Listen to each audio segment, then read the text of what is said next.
И вам тоже нравятся такие крупные, огромные шапки на гортензиях, как и мне. Раньше у меня так не получалось, а получалось вот так. Сегодня я расскажу вам про свои ошибки, которые я совершала и получала низкорослый куст, мелкие шапки. Самая главная ошибка – это неправильная обрезка. Первая и самая важная ошибка, да? Вот смотрите, тонкая ветка, тонкая, никогда не даст большую шапку. Вот толстая, сильная ветка дает вот такую крепкую, пушистую, большую шапку. Вот я хочу показать. Вот слабые, тонкие ветки все срезаем на кольцо. Вот из этой ветки получилась вот такая шапочка. Вот это все, вообще вот эту ветку я буду убирать весной. Оставлю вот этот сильный, качественный побег и буду оголять второй ярус. Я формирую деревце из своих гортензий, но об этом у меня есть отдельный ролик на канале. Кому интересно, приглашаю посмотреть. А сегодня у нас как получить крупные пышные шапки на гортензиях.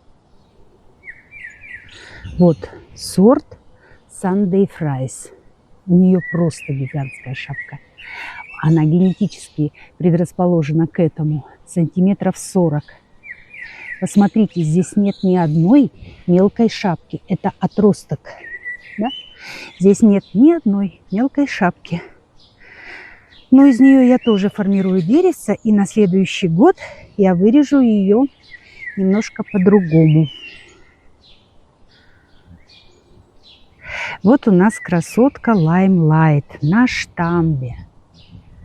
Да? Ее я вырезала нещадно.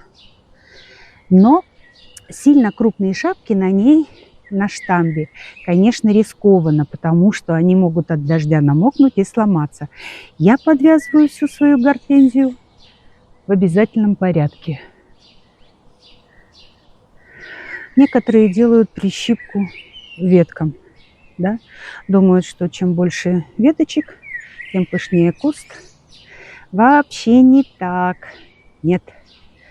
Нам мелкие шапки не нужны. Нам нужно большое, шикарное, красивое дерево. Сегодня прошел дождь, и шапки немножко поникли. Не забудьте подписаться на канал. Не забудьте вернуться к нам снова.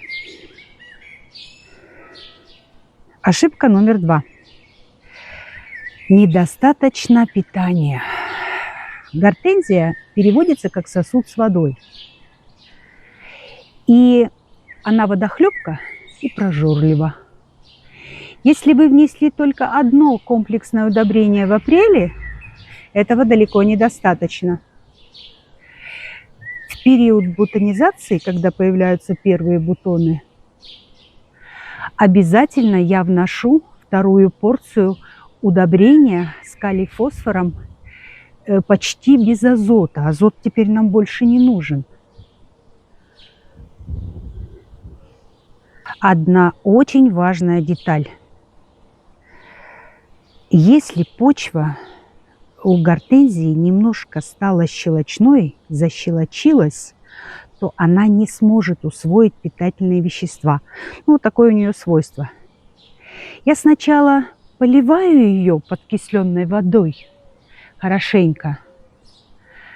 Чайная ложка на ведро воды, например, ложка уксусной эссенции. А потом вношу удобрение и поливаю еще раз очень обильно. Если почва щелочная, питание не усваивается. И третья ошибка, которую я совершала, это неправильный полив. Да? Поверхностный полив ничего хорошего не даст. Вот мульча под кустом – это не красота и не декорация, это необходимость. Поливать надо глубоко, чтобы корни промокли глубоко. Да, у гортензии корни не столь глубокие, поверхностные, и тем не менее поверхностный полив для нее вреден. честно рассказала вам про все свои ошибки и честно показала вам, какие изумительные, огромные шапки у моей гортензии. Не забудьте, пожалуйста, подписаться на канал. Не забудьте, пожалуйста, прийти в следующий раз посмотреть, как на самом деле выросли мои гортензии. Я с вами прощаюсь. Спасибо большое. До свидания.